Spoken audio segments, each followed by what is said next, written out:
Puwede bang bumiyahe sa labas ng bansa yung minor na mag-isa lang?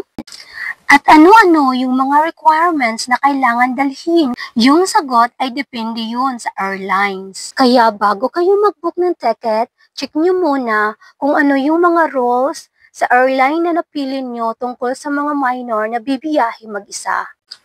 For example, ang Philippine Airlines, nag-o-offer sila ng mga services tungkol sa mga minor na bibiyahe mag-isa sa labas ng bansa.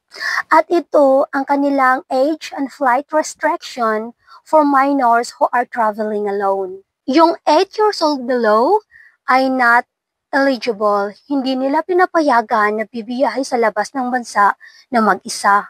Yung 8 years old below. At yung 8 years old up to 11 years old, dapat kukuha ng mga services nila yung UM or yung YPTA. Yung UM ay yung unaccompanied minor, and then yung YPTA ay yung young passengers traveling alone. Yun ang kukunin dapat ng isang minor na travel sa labas ng bansa na 8 years old to 11 years old. But only for foreign nationals. If you are Philippine or Filipino citizens, you are not allowed, hindi ka papayagan mag-travel sa labas ng bansa mag-isa. Dapat may adult na mag-a-accompany sa iyo. If magta-travel ka sa bansa na 8 years old up to 11 years old. 12 years old naman, pinapayagan ng Philippine Airlines magta-travel sa labas ng bansa mag-isa. And optional kung kukuha siya ng UM or yung isa nilang services to accompany young passengers alone.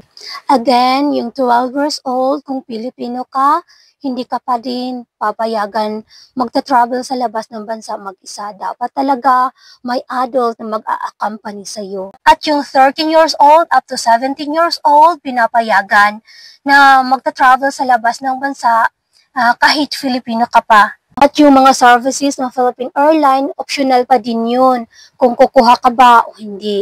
Yung services ng Philippine Airlines, ina-accompany nila yung minor na masiguro na tama yung flight na napapasukan o pinapasukan niya. At yung services ng Philippine Airlines, may karagdagan na bayad yun kung kukuha ka sa mga services nila. At yung panghuli, wag na wag kalimutan, pag minor ang magta-travel sa labas ng bansa na hindi kasama yung mga magulang, dapat may dala-dala itong travel clearance from DSWD.